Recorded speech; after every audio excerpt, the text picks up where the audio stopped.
to even start off with. Just to remind you, if you want to be a part of Let Us Talk It webinars, you can, as professional, we do professional webinars every Tuesday, Wednesday, Thursday from 12 to 1 p.m. EST, which deals with work and life. And on Fridays, we do this youth series. And if you want to be part of this youth series as a youth or as a mentor for parents, you can email us at webinar@letustalkit.com. And for other webinars, if you want to be a speaker, please do email us at webinar@letustalkit.com. And with that, we begin today's session. And we are extremely excited for today's topic. A little different, but has a very strong and inner meaning. Today's topic is pouring from an empty cup. Of course, it is a metaphor used to say, to mean, to focus on something. This time, I will not tell you what is that something. I'll not give the answer, but I'll tell you one thing, that it was a huge pride that, when the youth came with this topic, because these show that how thoughtful they are. The youth here is to raise an awareness. What is it about? Why is it important to raise these kind of questions? When does it happen? And of course, you will be not left without a solution from their pure minds, how to deal with it. So what is it about and where are we taking you? So to be on this journey with us, we have with us the panelist Medha, who is a 11th grader and who is very composed and dynamic. And we have Hanisha for the first time from UK, a 10th grader.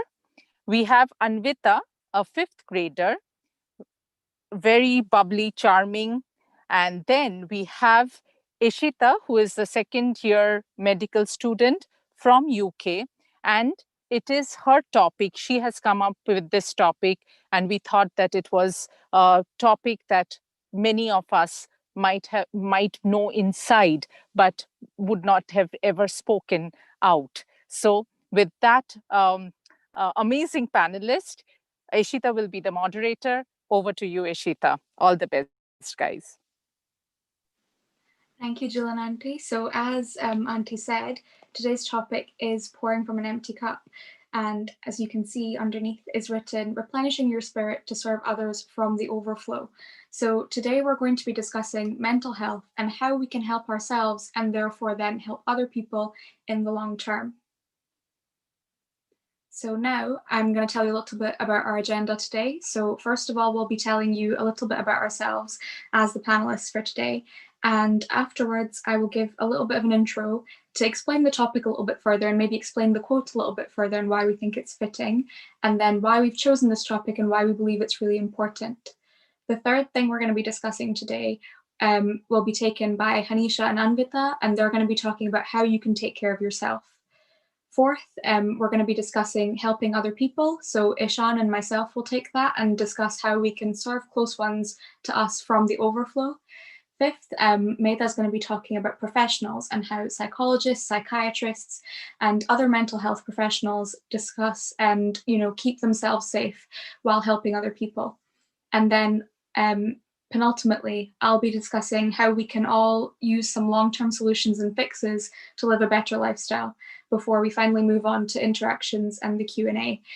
We'd be really grateful to hear your kind of inputs and hear what you have to say. And if you have any questions for us, we'll be very excited to hear them at the very end.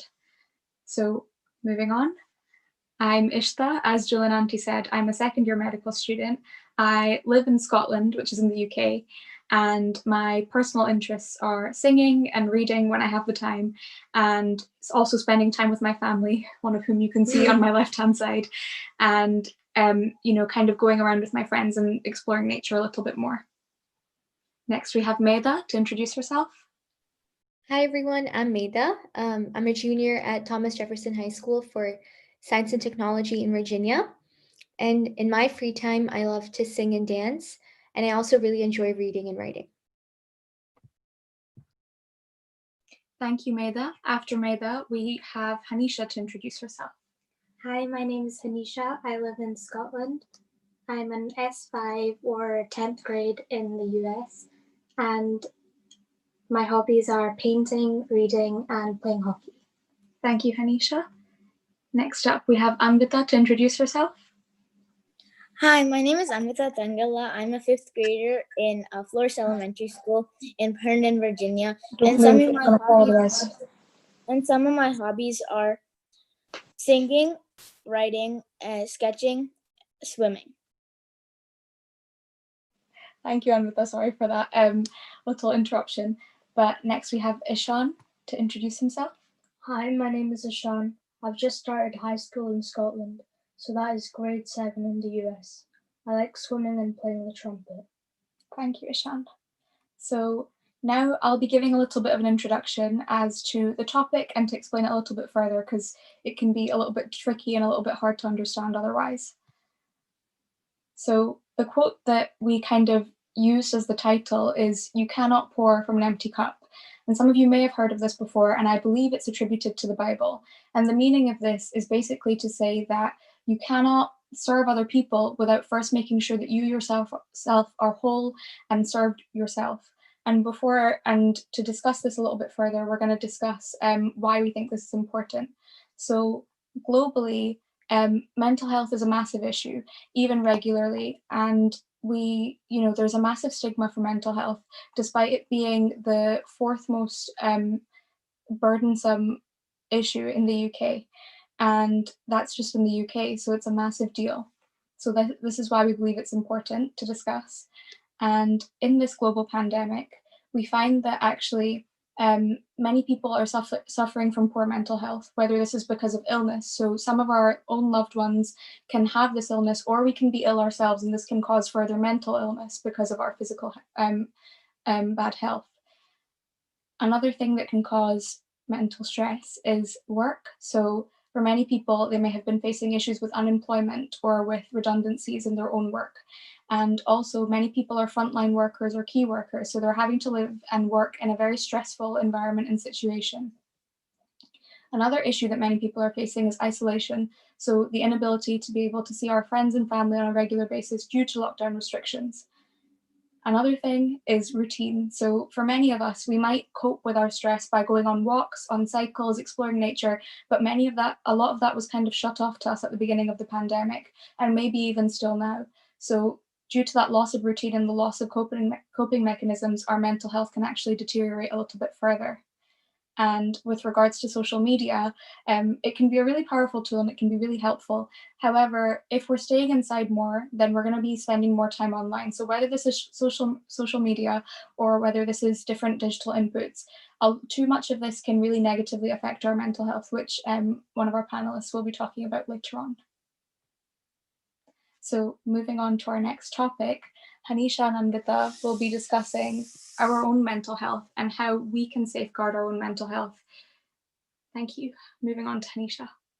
So as I click through on the slide, you can see some of the problems we might face to do with our mental state. Whether these are mental illnesses such as anxiety or depression, or even feeling run down, tired, stressed, drained, or low, burnout is also a key problem, which will be discussed later on in our presentation. Some reasons why people have poor mental health can be childhood abuse or other trauma and neglect, experiencing discrimination and stigma, social disadvantage, poverty or debt, and those are just a few examples. So when do we feel this way? Many of us are feeling this way when we feel extremely low or panicked. We can experience a little stress or be worried if we have a big project, or if, like me, you get a little nervous before presenting. This is absolutely normal. Feeling a little down sometimes is inevitable, and it's important to note the difference between being clinically diagnosed with anxiety, depression, or other illnesses such as bipolar disorder, and feeling panicked, low, or experiencing highs and lows. Both situations are valid, and it's important to try and manage these so we don't feel chronically stressed or exhausted. Before I go on to talk about some solutions, I'd like to explain the concept of altruism. So, biologically, altruism is the behavior of an animal that benefits another animal at its own expense. In humans, we can describe this as being selfless and doing things for others without expecting any reward in return. Of course, this is an admirable quality, but I'd like to discuss when altruism can become a self-damaging problem. If we apply this to our empty cup analogy, altruism is emptying your cup to fill another's, and this is problematic when you don't pay enough attention to how empty your own cup is becoming and take time to fill it up again. Now I'm going to go on to discuss some of the solutions that I have come up with before Anvita talks about the solutions that she has come up with. The self-care that I'm going to talk about might not be what you typically think of. When most people hear the phrase self-care, they think of face masks or cucumbers over the eyes, taking baths and generally doing things that might make you look better in the hopes that you feel better. While these ideas can work and should be relaxing, I want to discuss some ideas that hopefully tackle the root of the problem. So what is self-care? Self-care is any activity that we do deliberately in order to take care of our mental, emotional, or physical state, and how we can use this self-care as a solution to some of our problems.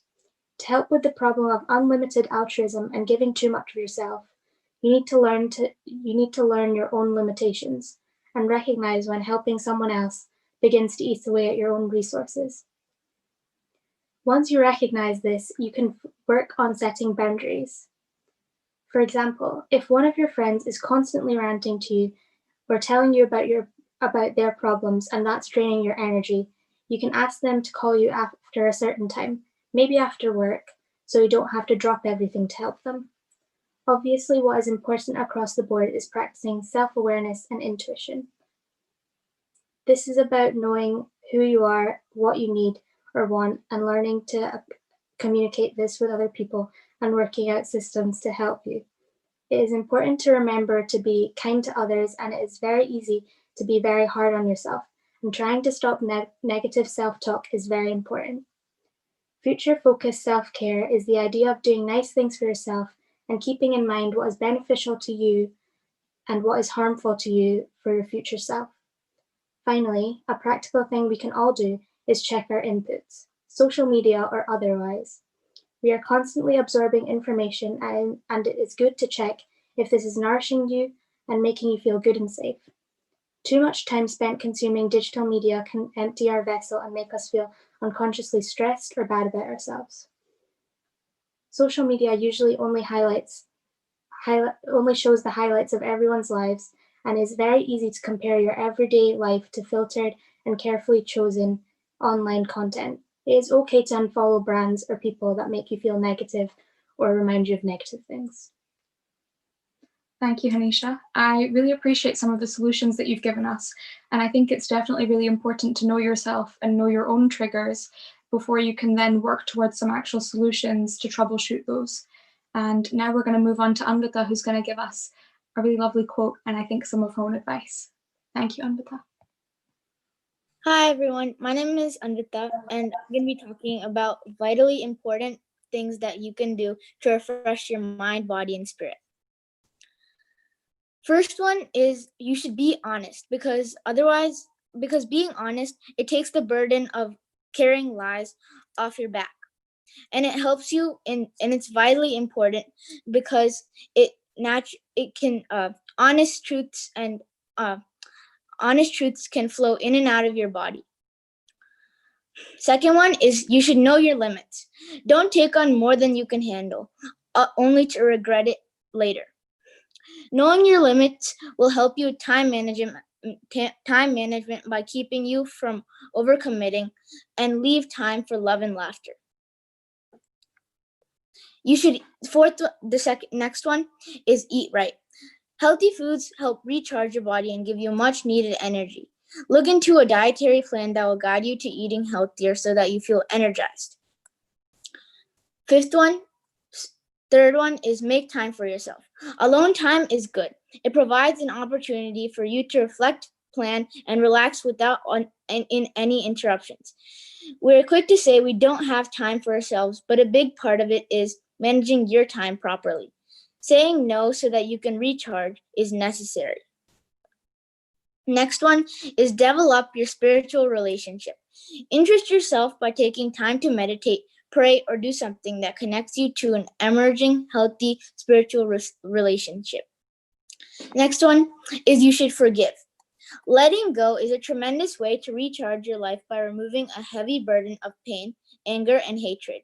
If you have someone in your life that hurt you and you haven't forgiven him or her, now is the time to do so.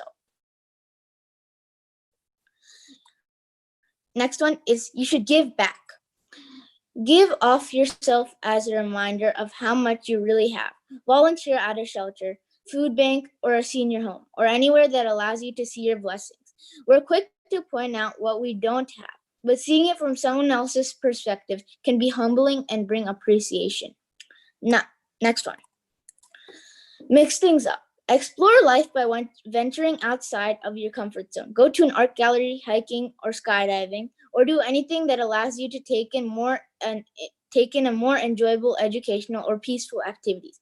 Infuse a little laughter and excitement into your normal life and spread the enthusiasm. Next one. Invest in healthy relationships and end the unhealthy ones. Don't continue on with a relationship that isn't healthy.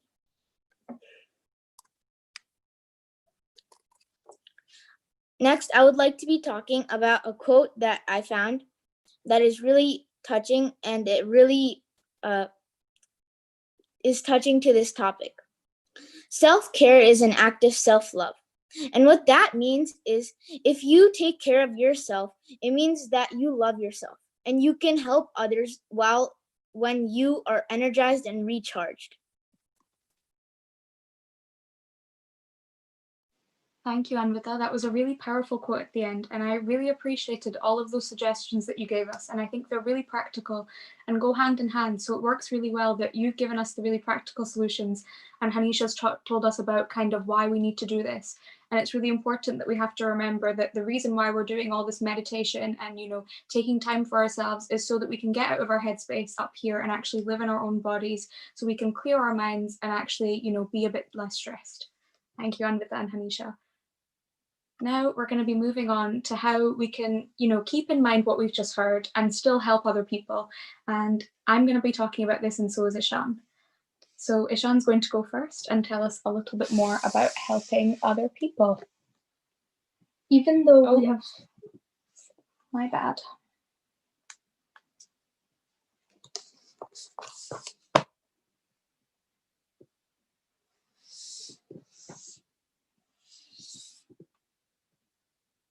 Even though we have said that you cannot pour from an empty cup, some people manage to find a way to still be able to complete projects and take care of others despite being constantly exhausted.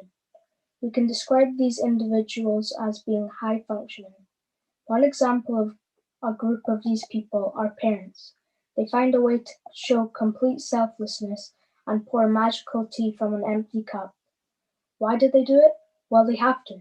Children, especially when they are young, need complete support from their parents, and so the nature of parenting is with no breaks.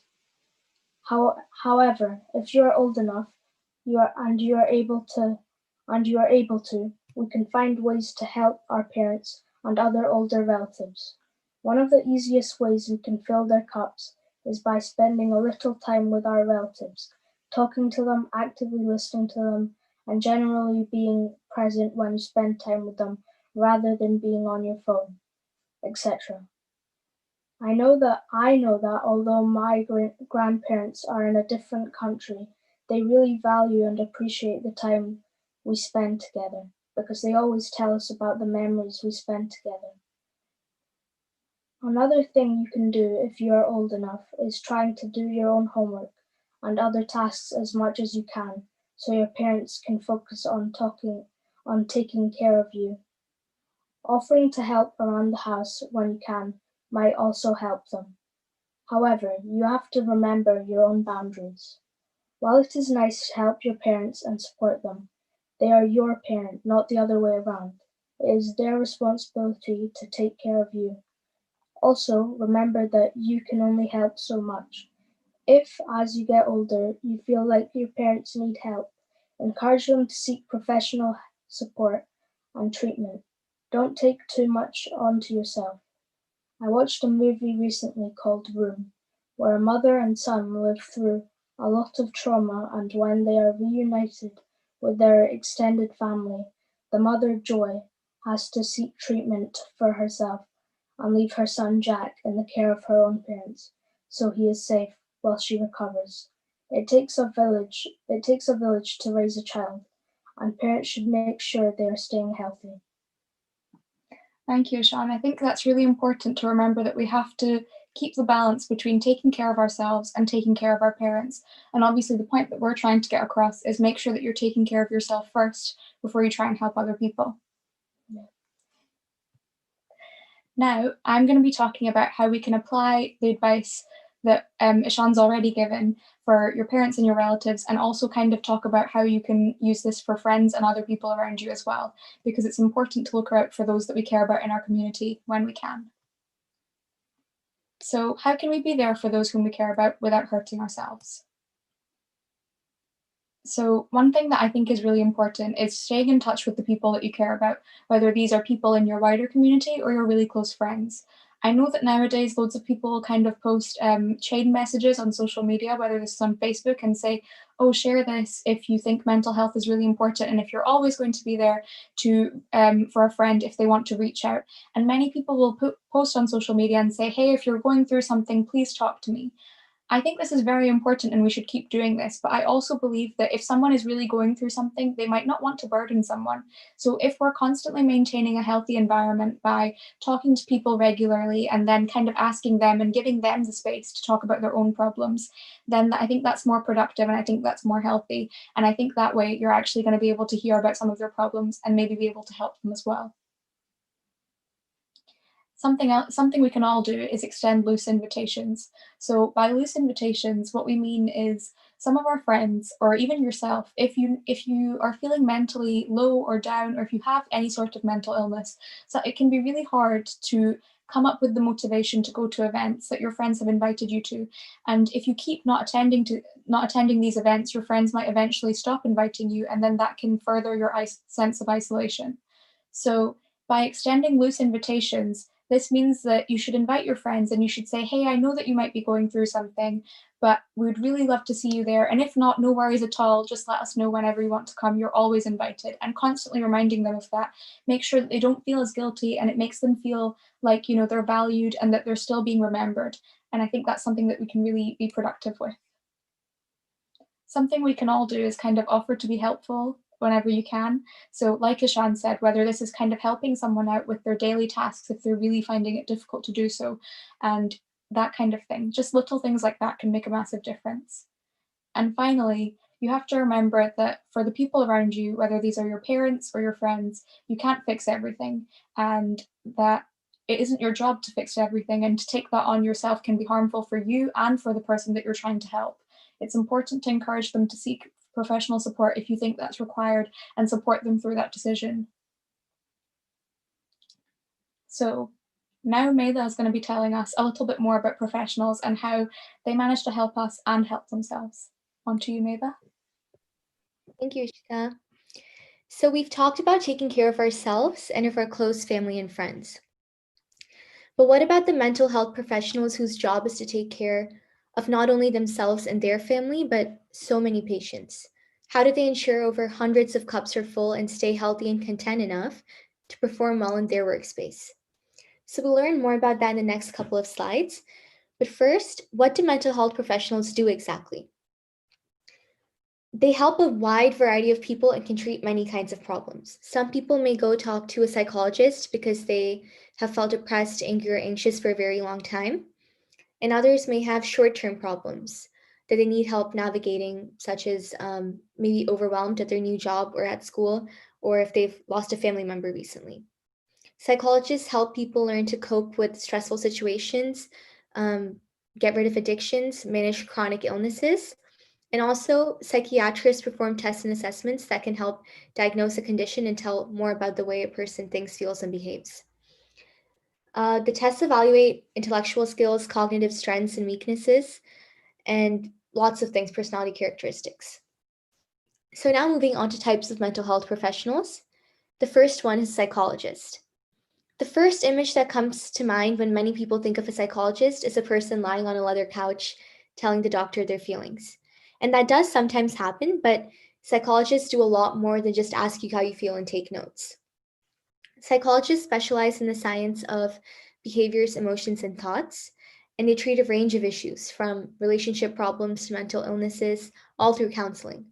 So, just bringing in a personal example here, in my school, in addition to the wonderful guidance counselors who are always there for us to go talk to if we need anything, help us through the rigor of the school and coursework, we have a school psychologist because the school that I go to is a magnet school that's known for its rigor.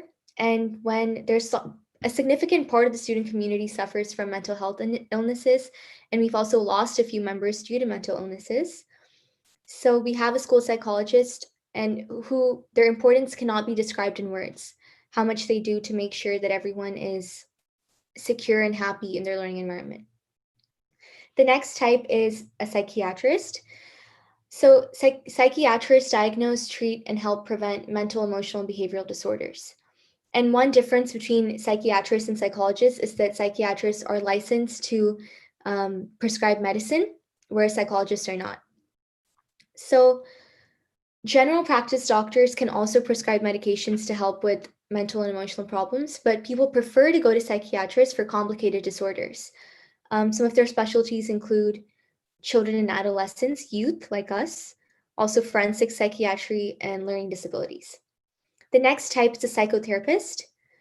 So psychotherapist is a very general term for lots of different types of mental health professionals, and this actually includes psychologists and therapists. They provide all kinds of psychotherapy.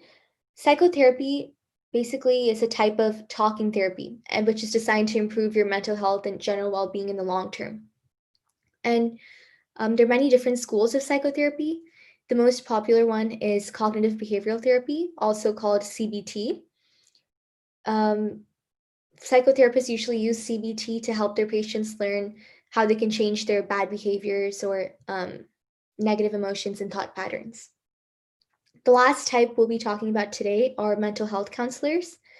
And again, that's a very broad term used to describe someone who provides counseling. So before you go to a counselor, it's important to ask about their education, experience, and types of services involved because the term is very vague. They specialize in all kinds of things like job stress, addiction, marriages, families, just stress in general. So one type is a family and marriage counselor, and they, as the name suggests, specialize in common problems that can come up in families and married couples. And usually the length of a session is very brief because they're focused on specific issues and reaching quick resolutions. The next type is an addiction counselor. Again, as the name suggests, they treat people with addictions. And usually these addictions involve substance abuse or alcohol, but it can also include less common addictions, maybe such as hoarding. Usually addiction counseling is done in a group setting, and it can also be private or with loved ones affected by the addiction. The last type of mental health counselors are religious counselors. So they're trained to help people with a wide variety of problems, not only of religion, but their primary focus is on crises of faith, marriage, and family counseling, as well as emotional and mental problems. But one thing that makes religious counselors different from other ones we've talked about is they counsel you within a spiritual context, as in focusing on self-development in a spiritual way. So as you can see, these professionals do so much for us to keep us healthy emotionally and mentally. And throughout the webinar, we've been talking about keeping our cup full so we can serve close ones with the overflow. But these professionals need to fill so many other cups, and they need to fit all of that water or substance into just one vessel, their own cup. So in simple words, how important is it for mental health professionals to keep themselves rejuvenated and mentally healthy? And how do they do that? So to illustrate some of the issues that mental health professionals might have, I have a short story. So this is Sigmund Freud. He is known as one of history's greatest psychologists. Also, excuse me for pronouncing Freud wrong. I'm not entirely sure about the pronunciation, but he is known as one of history's greatest psychologists. And we just learned about him in my psychology class. So in 1899, he got a new telephone number, 14362. So at that age, he was 43. And he was very disturbed by the digits in that number because if you look at the digits, 14362, it has 43 in it. And he believed they signified he would die at age 61 because the 1 and 6 are surrounding 43, or maximum age 62, which are the last two digits in that number. And this is a very, we might think, bizarre belief, but he clung very painfully to that belief for many years. And he died at 83 by assisted suicide, which, for those of you who don't know, is suicide that is assisted. So usually by an injection or via something else. But that's just for starters. He also had frequent blackouts. He went through 30 operations to correct the damage he suffered from cancer of the jaw, and he still refused to quit smoking. He was a self-proclaimed neurotic, and he had a serious cocaine problem for a time. So this man, who is the father of psychoanalysis, he has a very deep, very dark mental issue that we find in typically one person. He suffered from so many of them. And the reason I said all of this and narrated this is to disprove our assumption that mental health professionals are very, very healthy themselves and have all the resources to take care of them. Because, we think if they can understand the brain, the school they've gone through, all the stuff they've learned, if they can help others, they can help themselves. But it turns out that's very wrong. Mental health professionals in general have the same mental health levels as the general population. Very generally speaking, they spend less time monitoring their own mental health problems and those of their colleagues as they do their patients. There are therapists that struggle with marital problems, substance abuse, depression, as does a large part of the general population.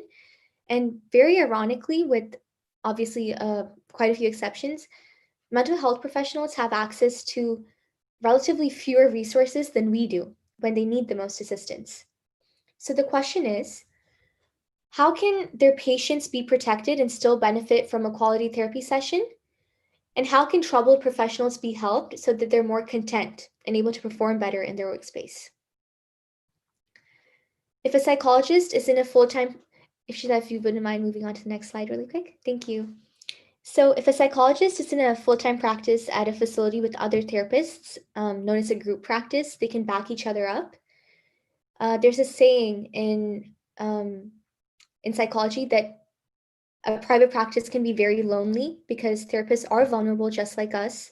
They have personal tragedies, and their career is a very tough one because they're constantly talking, helping people back to back, and they usually have a very large caseload. So a major benefit with a group practice is they have staff meetings where the cases are discussed and supervision is provided for a case-by-case review. And as they say, we all know it always helps to talk things out and work with others to solve problems. And especially for mental health professionals to talk to each other, people, like-minded people who have the same level of knowledge and experience in that field, is very helpful. The next thing, the most important one actually, is practicing what they preach on an everyday basis. So, for example, mindfulness-based therapists are strongly advised to have their own mindfulness practice because it's said that if a therapist believes they can be excluded, they're exempt from the effectiveness of their own techniques, they, one, either think they're too broken for them to work, which is a sign that they need their own therapist, or two, they don't accept the effectiveness of their own techniques, which is a sign that, they need more training or a career change is needed. So to summarize, mental health professionals are not exempt from the daily needs, emotional and mental needs as a general population, and they need to put in even more conscious effort to take care of themselves as they have many, many, many more cups to fill. Thank you so much, Mitha. That was so interesting to hear, especially about Sigmund Freud, because I only know about him from his psychoanalyses. I had no idea that he went through so much. but it kind of makes a lot of sense now that I hear about it. And also, I think your salient point was really interesting, the whole fact that the very people that are supposed to serve us sometimes struggle the most. And just because they are actual professionals doesn't mean that they have any magic treatment that the rest of us don't have any access to. They have to, make do with what they can and serve themselves the way that we have to as well. And that was really interesting to hear. Thank you so much. So penultimately, I'm going to be talking about how we can use everything we've heard today and maybe a little bit more to kind of figure out how we can live a better lifestyle and how we can all kind of have better mental health in the long term. So before we kind of go on to the solutions, we need to talk about another problem, which is all too common in today's society, and that is burnout, which Hanisha mentioned earlier on in this presentation.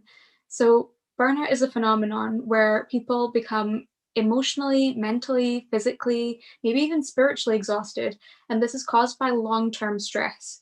And it happens when you feel kind of overwhelmed, emotionally drained, unable to meet constant demands.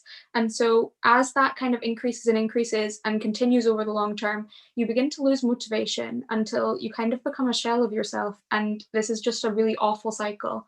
And we're going to be talking about how we can prevent it in the further slides, as well as obviously the advice that we've given you so far. So before that, I'd like to talk a little bit of a term, mental homeostasis. So this is the kind of idea that we need to be able to maintain.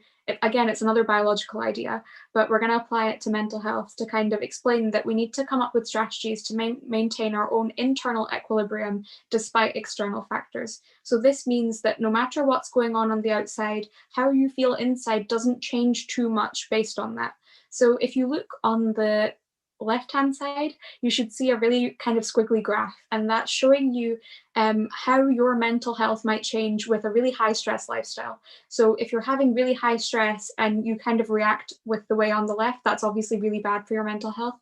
Whereas if you're kind of having a high stress lifestyle, but you're kind of able to limit it to something more like the graph on the right, that's much more beneficial.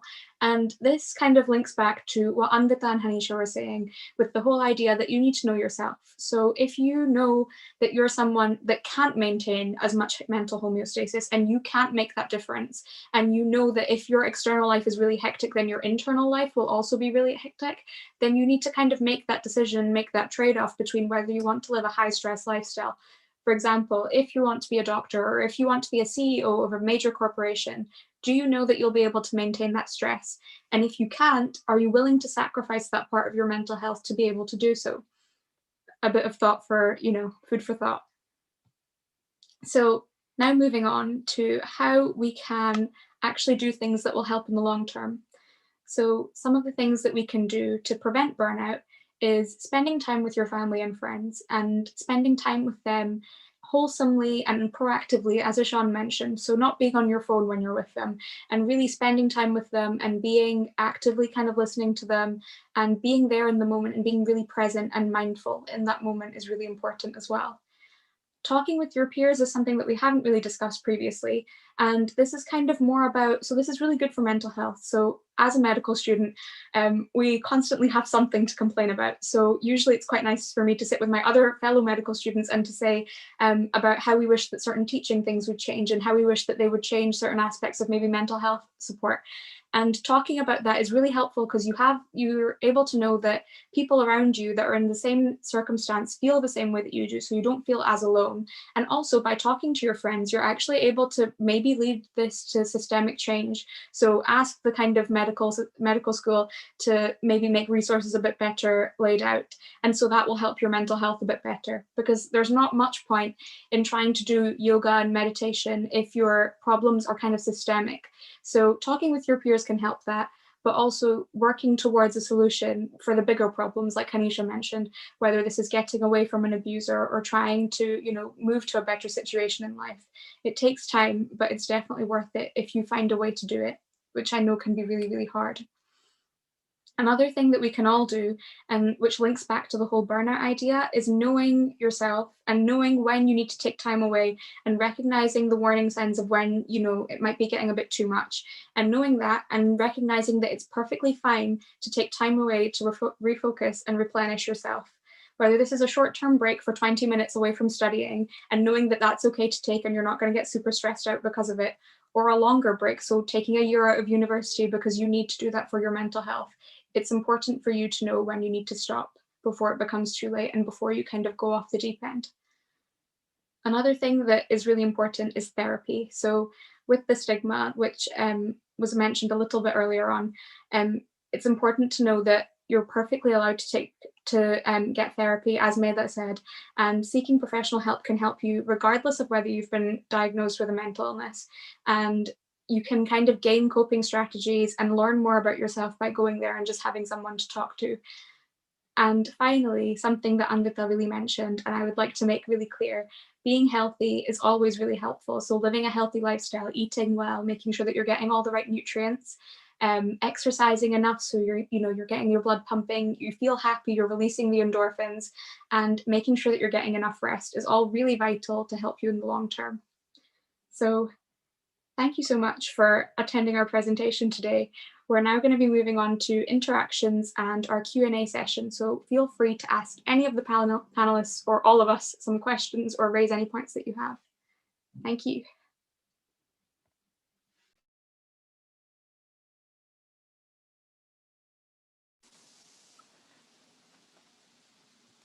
Yeah, thank you.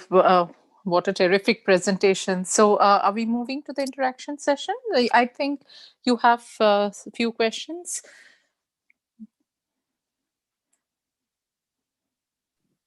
Yeah, so I actually have a question for Medha, which has come in.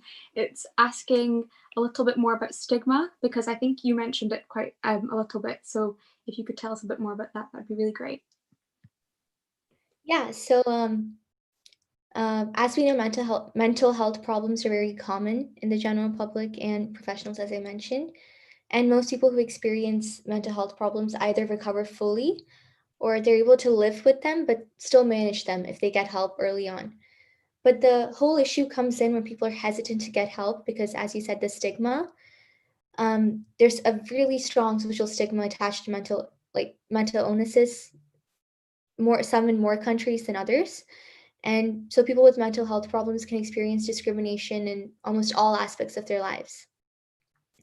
Because we know that people with mental health problems are usually the least likely to find work or be in a steady long-term relationship, be socially included in our mainstream society.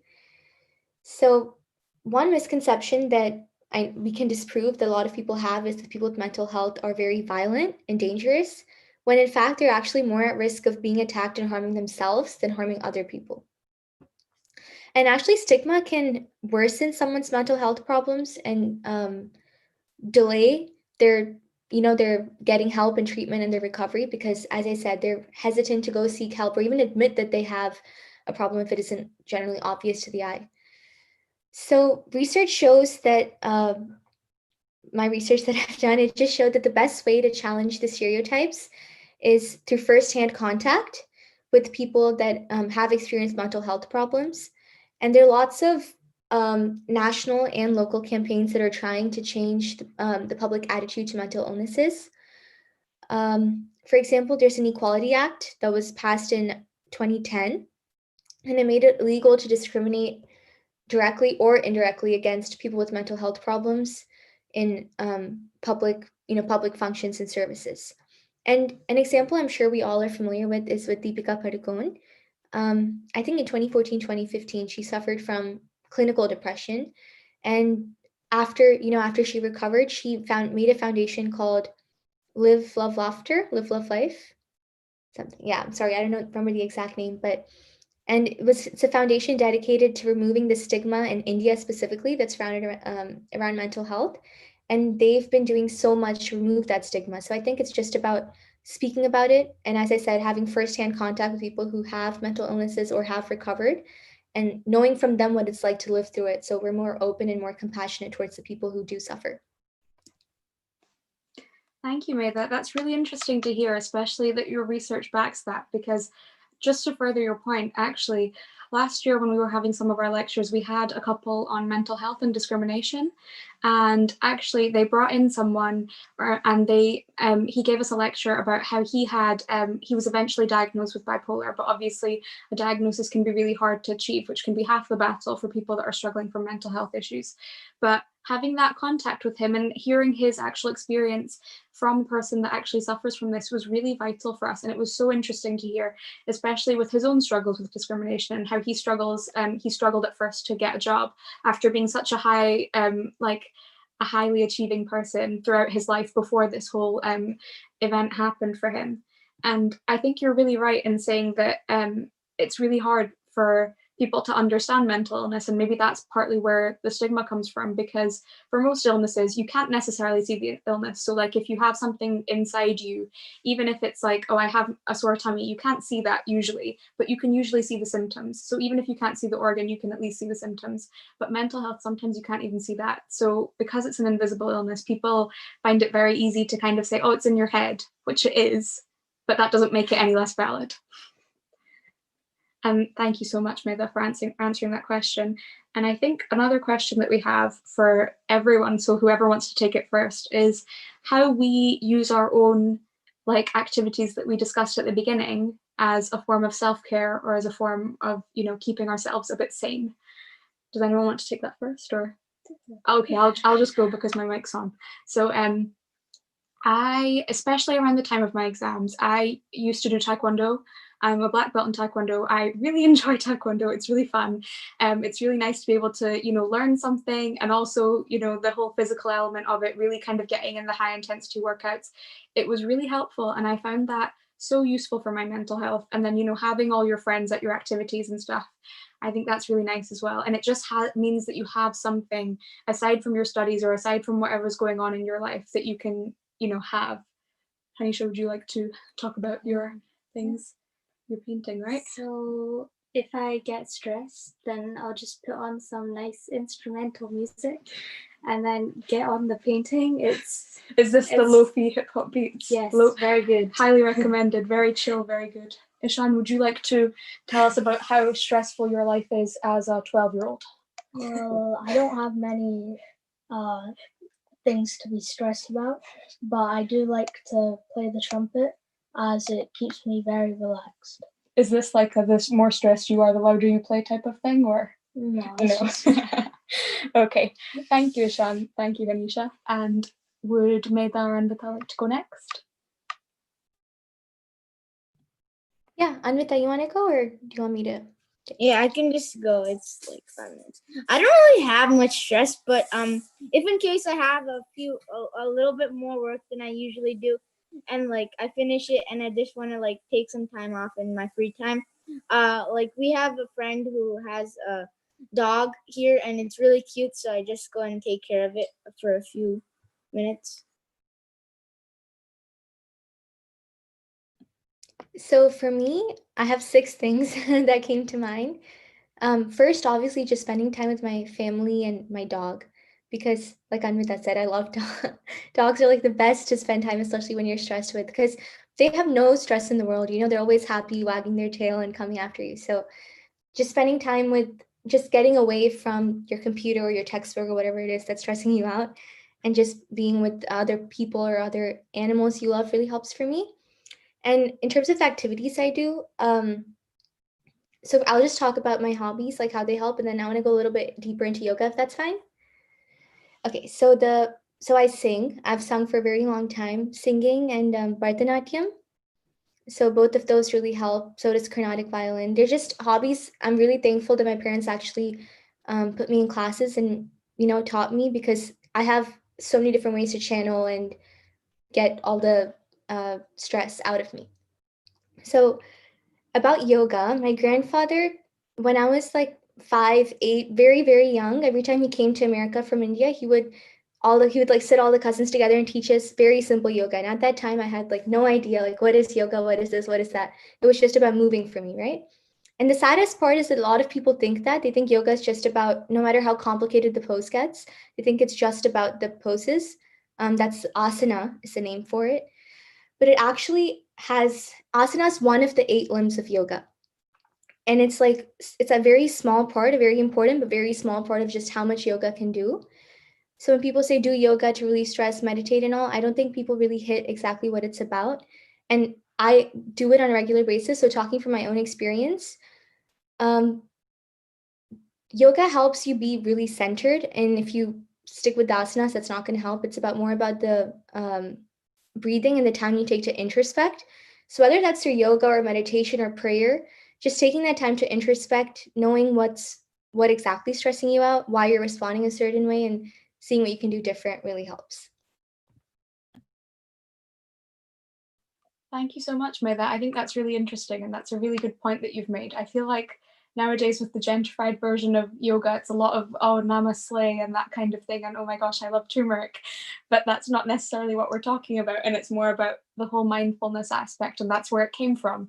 The idea of doing your yoga, whether this is starting off with your Surya Namaskarams and stuff, whatever it is, and then, eventually getting into it a bit more. I think that's really cool, and I really appreciate what you guys have said. Does anyone have any more questions for us? I can try and check the Q&A. How do you each cope with your stress or overloaded work? So we kind of discussed a little bit about stress. Maybe with overloaded work, I can talk a little bit more. So, when it kind of gets to the season of deadlines or when it gets to exam season, a lot of work can pile up. And I think a major thing, which Anvita already mentioned, is, making sure that you just do it, because it's easy to be like, oh, I've not finished it. I'm now going to stress about it. And it's a lot easier said than done because I'm a chronic procrastinator. And for me, it comes from my perfectionism. So because I want something to be perfect, if it's not going to be perfect first try, I used to get really stressed about it. And it's part of it is kind of realizing it's not going to be perfect first try. You might as well get a first draft down and you'll feel a lot less stressed about it. And, kind of cutting it down into bite-sized chunks, doing a little bit at a time, taking breaks. I think that really helps me. And then obviously taking your breaks and, doing whatever it is that you do to de-stress, whether this is stamping your feet by doing Bharatanatyam or Kuchipudi or whatever it is that you enjoy doing. And then, or taekwondo and, hitting a pad or kicking people, if you want to go more violent. But does anyone have anything else to add to how you cope with stress and how you cope with overloaded work? Do you have anything? You're doing your exams right now, aren't you? Yeah. How are you coping with your overload of work? I'm just quite serene. Serene? You're quite serene? Yeah, okay. quite good. Okay. Does anyone have anything else they want to add? Maybe Maida or Anvita, if you guys have schoolwork, how do you kind of go with your homework? From an academic standpoint, so this is my junior year. That's 11th grade. That's 16 for just so this is actually, everyone says it's the hardest year because we're applying to college and all of that, all of that hard. No, senior apply to college. No, this is the year we're doing a lot of the academic, like APs and the advanced courses we're taking. So a lot of people say it's the most difficult year. So far, it hasn't gotten that difficult. I'm crossing my fingers. We're only 2 weeks in, but yeah, we'll see how it gets. So academically, I am a procrastinator as well, like Ishita said. It's a very bad habit though. So everyone watching, all the kids, don't do that ever. But every time I see myself getting off task or saying, moving into like the next spot of my to-do list, saying, okay, that can go for tomorrow. I take like a 5-minute break just to clear my mind. I either listen to music or just go downstairs and kind of run around like a crazy person just to let it all out. And then I come back upstairs and then I'm a lot more energized and I'm able to sit and finish through with things. Yeah, I definitely agree. It can be so hard to start, can't it? But that's the main thing. Even if you just write the most absolute rubbish, you have to start. Otherwise, it can be really difficult. And I think that's the main thing that I've learned over the years. And that's really helped me. But yeah, if you guys want to take that forward, I think that's, again, it's easier said than done. But it gets easier with time, I promise. And I think that's all the questions we have for today. I have a quick question for Ishita, actually. So you're in your second year of medical school, right? So Yep. When you think of medicine, my parents also everyone keeps saying it's so much hard work. You have to stick through with it. You have to persevere with it. So with that much, you have to put in a lot of hard work, a lot of memorization, all that things is required. So how do you stay really good at what you're doing and learn effectively, while at the same time, how do you find the time to, relax and rejuvenate with your other activities that you mentioned earlier that you enjoy doing? So with us in the UK, or at least with my medical school experience, the thing is a lot of it is self-study. So we don't actually have that many lectures and we don't actually have that many classes comparatively. You would expect to be completely full up, but they don't teach you most of what you need to know with the exams, and they don't tell you how much you need to know either. So that's part of the stress as well. So part of the stress is we don't have like a syllabus or a curriculum or anything like that. So it's kind of just however much you want to study, you can study, which, as you can imagine, can get into a very deep hole, especially when your textbooks are about this thick and you can go for as much as you want to. And with that, it can be quite hard, and it can be very stressful when you're thinking about the idea that, okay, someday I'm going to need to know this, and someday I need to know this to treat someone. But part of managing that is realizing that, okay, I have X number of years ahead of me to learn that. So I need to learn this concept now, and I need to try and understand a little bit more about what I'm doing right now. So how I managed to make time is really kind of was really kind of determined by what I was doing when I was Hanisha and Meda's age. So when I was doing because Hanisha as well, she's 15, but she's turning 16, and she's also doing her most important year at school. And when I was going through that, it was important to keep going with my activities and to find a way to make time for both. And by doing that, that kind of preps you for med school. So again, with us, it's all about your own time management, which was tough with the pandemic because it's completely your own free time, and there's so much time that you have, but also so much stuff that you have, and it just seems endless and insurmountable. But part of it is kind of, making your own schedule is really important. Having that, I think, is really a good idea. And also, we're quite lucky. On Wednesdays, they tend to give us like slightly less lectures. So Wednesdays are supposed to be the days that you kind of go out and you do whatever societies you want to do, and you join whatever clubs you want to do and all that. So it kind of just depends on where you are at that stage. But I think by that point, if you have a few activities that you really enjoy, really make the time for that, because that's what fills your cup and that's what keeps you going in the end. I hope that answered some of your questions, and we seem to have received a couple more in the in the spare time. So we have been asked, do any of you know about personality disorders? So again, this is a very sensitive topic. Topic, and I don't know maybe as much as I should know about this because we've not really learned about it yet. I know that mental illness and personality disorders can be two different things. So you can have bipolar personality disorder and you can have bipolar disease, and there's a difference between that, a subtle difference, but an important one nonetheless. And I can't remember the exact difference, what it is, but personality disorders do have to be diagnosed. They can be kind of consuming really, and I think there's 3 different types as well. Again, I wish I knew more about them. I can't really remember, but they're kind of categorized in 3 different ways, whether it's like the wild type. This is just how we categorize them to remember them as medical students. But yeah, personality disorders can be really serious, and they're maybe not, they can be depicted in like movies, but I think there's a lot of nuances to them that aren't really shown. I'm sorry that wasn't that helpful. I don't know if Meda has anything that she wants to add. Yeah, so, okay, from what I know, Ishita, I'm sure you know much more being in medical school, but this is just what I know. Bipolar disorder doesn't involve issues with like self-identity, but I think multiple personality disorder, just based on what I know, causes issues with self-identity, and that's basically being split between different identities. And so not all, but a lot of my knowledge comes from movies, as Ishita said, which they don't cover really deeply what we know. But I can say what I know like a little bit, because I know a couple of details. So there's one movie, I'm not sure if you guys have heard of it, but it's a horror movie, but it's about a person with a split personality disorder. It's called Chapter in Telugu.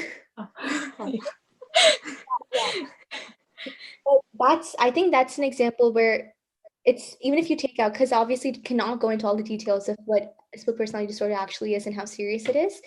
But one really important point it highlights is the childhood trauma, that all of it starts with childhood trauma, which is one of like I think the biggest contributing factors to anyone with split personality disorder. There's also Yeah, that's as far as I know, but yeah, that's how much I know. I was going to say something, I can't even remember what, but yeah, I remember seeing a video of someone having multiple personality disorder, and she was having one of her episodes, and she filmed it actually for people to understand a bit better what it was like. But I think it was a real shame because people actually started, to kind of make like a meme out of it and make a joke out of it. But obviously, it's a very serious issue, which can often happen with these things, which is a shame. But what I found striking about it was that she couldn't remember any of this, which can, it's so strange, isn't it? The fact that so she went from personality to personality and she filmed it, but when she was looking back at it, she was like, I have no idea what that is. When she felt like herself again, it was very strange for her. And I think that can be really alienating. So to have something like that and to feel like you're not in control of yourself as a small facet of it can be really hard. But sorry if that maybe didn't, wasn't as in-depth as you want as it should have been, but I don't want to say anything that's wrong or inappropriate because it's a very sensitive issue and I only know like this much of what there actually is. Yeah. And like you said, remembering, the same thing happens in the movie as well. Oh. I don't remember. I think that's actually common with lots of, if we get into it, like psychological disorders. Mhm. But as far as I know, people don't remember, and that actually sometimes makes it even more difficult because you don't know if you need treatment unless Mhm. someone sees you having an episode and tells you. Another movie that I can think of, I think it's called 3. It's originally a Tamil movie. It's the one that has the song Why This Colouredi Thee. And yeah, so I think he has bipolar in that one. I can't remember if it's bipolar personality disorder or if it's bipolar. But yeah, that was it's an interesting movie. I don't know how accurately things are depicted, so it's always good to kind of, be wary of that, but it was still very interesting to watch. So just a lesson for everyone watching. A lot of the stuff I said, at least, is based off of movies. So don't take the very root of what I said. Don't take all the details. Yeah, exactly. I'm sure if you guys are interested, we can like look into it a little bit more. But yeah. Okay. For today, I would say that you have tried covering all the questions with very appropriate answers. And for the personality part, I guess just keep the personality that you have right now. And I mean, you have such a wonderful personality, each one of you. So when you have to go dig deep, then you can do that. But otherwise, superb. Well done. Each one of you. So proud of you. Thank you, everyone. It was so systematic, covering all the points possible. And I would just like to make one thing clear here, that it's not about it's not that we are dealing with mental health or anything that happens. Anxiety, phobias, depression, these are very common factors, these are very human factors. But only thing is that it's just like an awareness that the youth here tried to convey. It's just precaution is always better than cure. And it's only the excessiveness of anything, the extremes, excessive worry, severe feelings, persistent feelings of sadness. These are where you have to be conscious. And that is the awareness. If something is happening, then we cannot help the loved ones that we love so much. So that was the idea. We are, most of us, we all learn. It's our natural instinct to learn how to cope under stress. It's only the choice. Are you doing it in a healthy way or an unhealthy way? So that's our choice that we have to take. Let's go for the healthy route. And our youth have given you all the possible ways possible that you can go, that you can choose that happy distraction. You can go outside and have that happy laughter with the neighbor, anything to be a model for a healthy coping individual. Right? You? Wonderful, Yeah. each one of you. Thank you, Ishita. Definitely. Thank you, Hanisha. Thank you, Ishan. Thank you, Medha. And thank you, Anvita. Thank you. Those solutions coming from the fifth grader, absolutely, hats off. So definitely. And Yeah, one thing I would definitely take away from me is that we always try to search for a psychiatrist. Like here, we give advice. Why don't you see a psychiatrist or a psychologist or everything? But till today, till Medha said this, we never thought, given a second thought about the psychologist or the psychiatrist, what they would be going through. So that was one eye-opening topic. Subject in this whole session. So thank you so much. And yeah. Yeah, I agree. That's it's like applying the empathy, where you have empathy for the great professionals who have been helping the community. So that's great. I think your kids have done wonderful. And I see some comment saying nature is cure for everything. Spend time in outdoors. Yes, I agree. And Also well spend Amazing. time done, with your children. family. Yeah. Well done, children. Okay, so we have here. That was a good one. Can I Yeah. just close with something? Just a quick point. Sure. I just wanted to say, just to reinforce the statement of making sure that you're safe first, and the whole idea that on a plane, when they give you oxygen masks, they always tell you to put on yours first before you put on someone else's. Do that for yourselves, whether you're a parent or a child. Take care of your children, of course, but make sure that you keep in mind your own health, because you can't help them if you're struggling. Absolutely, so true. Just a quick reminder that we have these professional webinars, Let Us Talk It professional webinars every Tuesday, Wednesday, Thursday. So next Tuesday, we have 6 steps to build a happy team and grow your career as a leader. Wednesday, we have a topic on website migration. Thursday, we have the topic, the life cycle of artificial intelligence, machine learning.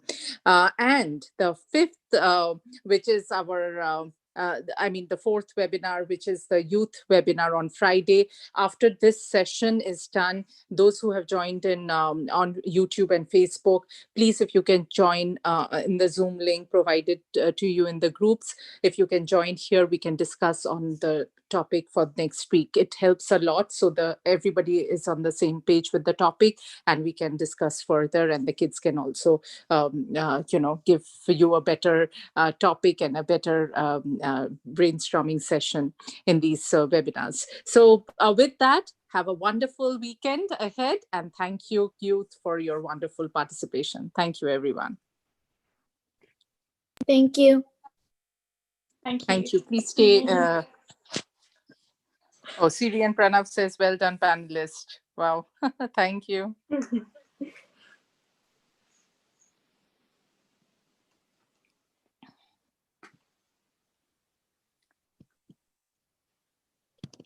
Vamshi, we can stop the live.